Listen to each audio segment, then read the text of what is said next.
बिस्मिल्लाहिर्रहमानिर्रहीम। अस्सलातु वस्सलामु अलैका या रसूलल्लाह वाला आलिका व सहाबिका या सय्यदी या हबीबल्लाह। दरूद शरीफ की क्या ही फ़जीलत व बरक़ात हैं। जितना दरूद पाक के बारे में पढ़ते हैं, सुनते हैं, दरूद शरीफ पढ़ने का मज़ीद दिल चाहता है। दरूद शरीफ मदद करता है, राहें खोलता है। दरूद शरीफ में दोनों जहां की कामयाबी का राज है। दरूद शरीफ की बरकत के क्या ही कहने हैं।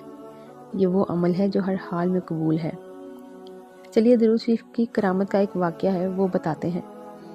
कहते हैं मैंने एक बुज़ुर्ग से सुना, वो कश्मीर के रहने वाले थे और उनकी उम्र तकरीबन 50 साल के करीब थी और वो मुझे तस्बीह पढ़ते हुए देख रहे थे। उन्होंने मुझसे पूछा, आप क्या कर रहे हो?